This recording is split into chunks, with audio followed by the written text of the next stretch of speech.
Okey, Assalamualaikum dan selamat pagi. Salam sejahtera kepada semua murid tahun 4 kreatif. Jadi pada minggu yang ketiga ini bersama dengan Cikgu Izzuddin dalam mata pelajaran pendidikan jasmani dan pendidikan kesihatan, kita akan berbincang tentang akhir balik. Jadi sebelum tu kita intro dulu.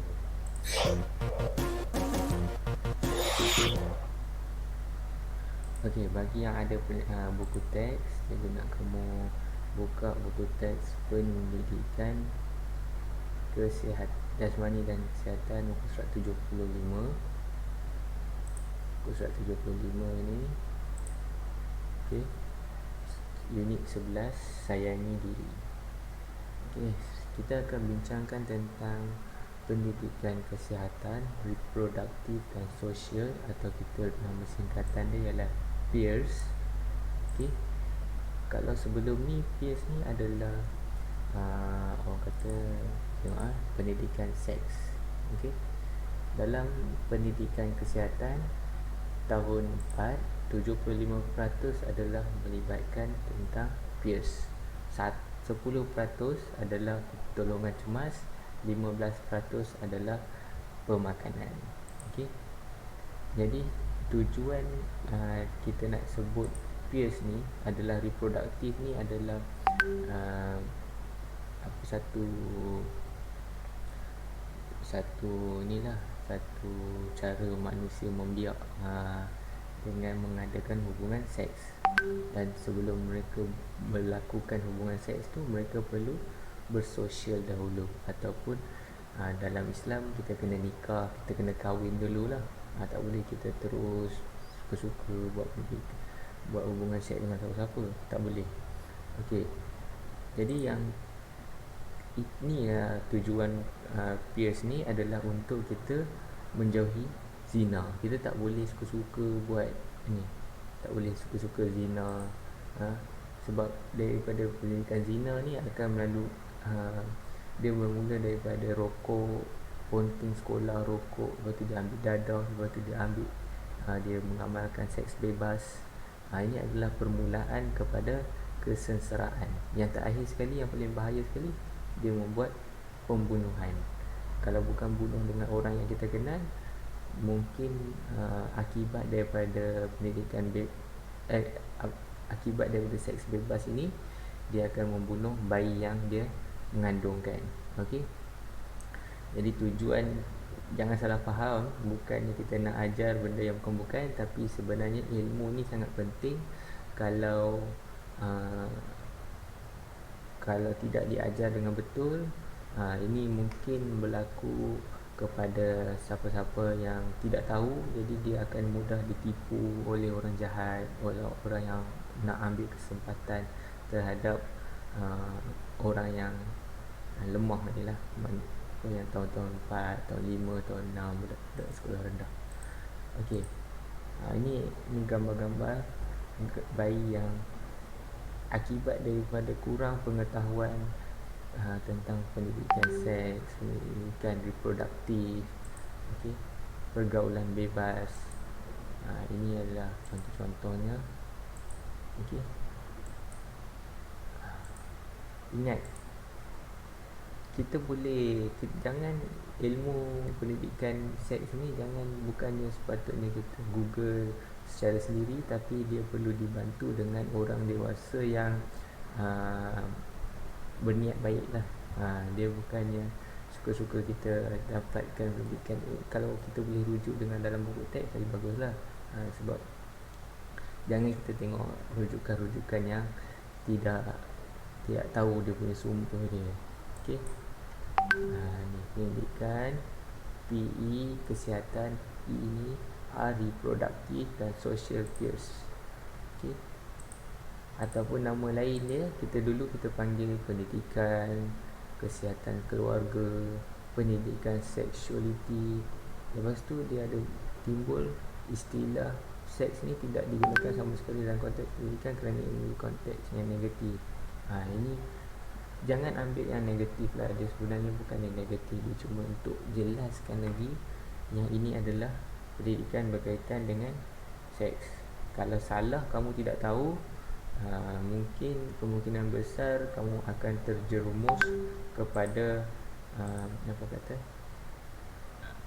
bahana tidak tahu ni ilmu ni. Okay? Kalau ada ilmu ni, mungkin kamu boleh gunakan untuk lindungi diri kamu dan lindungi ahli-ahli keluarga yang lain. Okey. Okey. Sekarang kita nak tengok dalam buku teks. Sebelum tu kita akan tengok buku teks ini.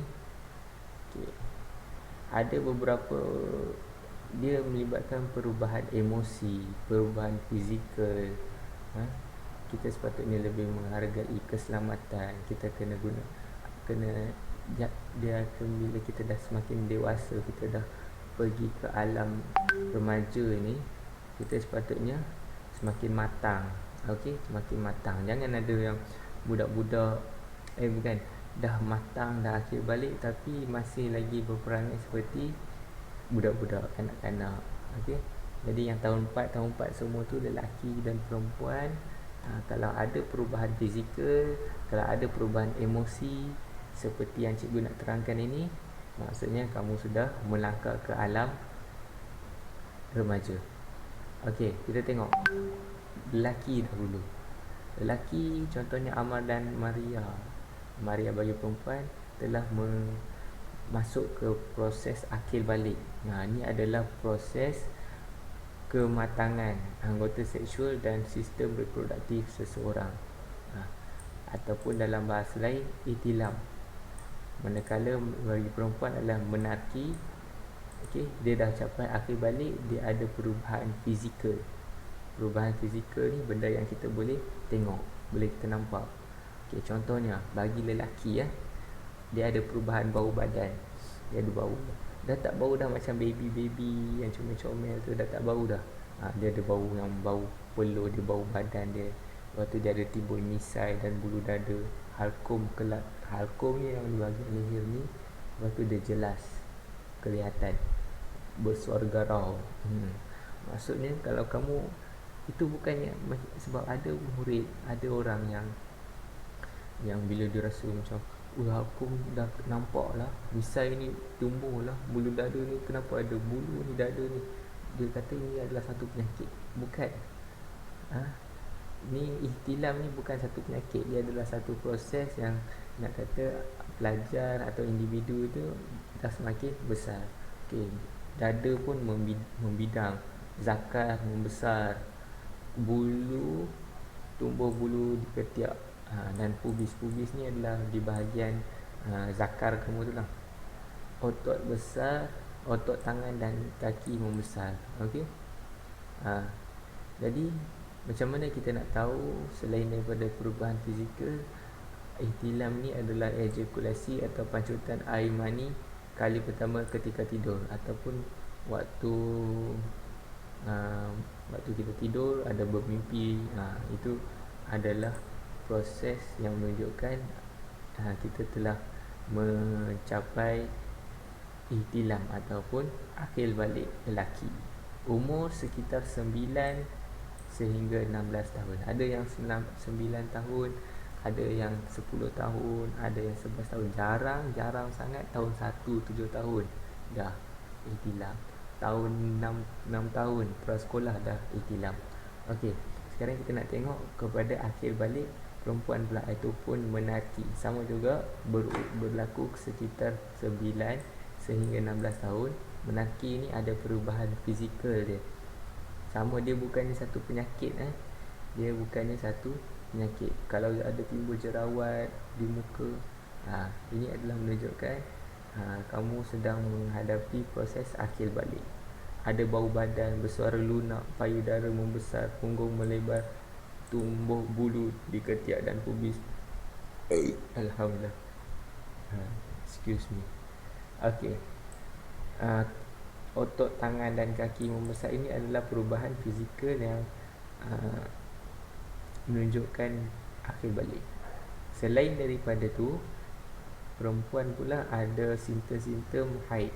Okey, simptom haid dia sepatutnya seperti kembung perut, senggugut, muka berjerawat, mual, loya, payudara terasa sakit, gangguan emosi, cepat marah, gelisah, murung. Sebenarnya adakah kita tidak boleh bersenam ketika haid? Tidak benar. Boleh saja bersenam.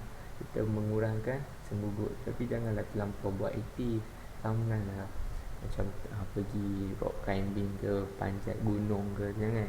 Cukup sekadar berjalan ulang-alik ataupun mungkin lari-lari anak ke. Itu sudah cukup untuk mengurangkan senggugut. Okey.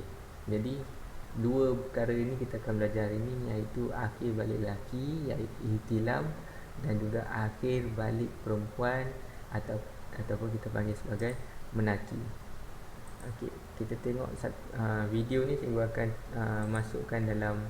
Dan anda berubah dari seorang kanak-kanak ke dewasa. Murid-murid nak tahu tak? Akhir balik berlaku disebabkan bahan kimia di dalam badan yang dipanggil hormon. Bagi orang lelaki, tanda-tanda akhir balik murid-murid. Kamu boleh tengok dalam cikgu tak nak ulas video ni sebab dia dah cukup. Tapi kalau kamu nak tengok sebagai info tambahan, boleh, tak ada masalah, sebab kita nak pergi kepada soalan. Okey, soalan kamu perlu tulis tajuk ya. Pendidikan Kesihatan tahun 4, tajuk zaman remaja, nama kelas, pilih cara menjaga kebersihan diri yang betul, ikut urutan mengikut kategori yang betul. Ada dua kategori, iaitu ihtilam, iaitu akhir balik lelaki, dan yang kedua adalah menaki, iaitu akhir balik perempuan. Ada 4 kotak, dan 4 kotak sebenarnya 4 kotak di sebelah akhir balik lelaki dan 4 kotak di sebelah akhir balik perempuan. Jadi perlu baca dan padankan ikut jawapan yang betul. Okey, dan yang kedua adalah jawab soalan dan pilih jawapan. Baca jawab soalan dan pilih jawapan ikut jawapan dia lah. Berapakah tempoh kedatangan haid bagi seorang perempuan secara umum, dan akhir balik berlaku disebabkan perubahan tempat kosong di dalam badan. Boleh rujuk dalam video yang cikgu sertakan. Okey, sampai di sini saja. Jangan lupa tulis kehadiran di bawah ruangan komen. Assalamualaikum dan salam sejahtera.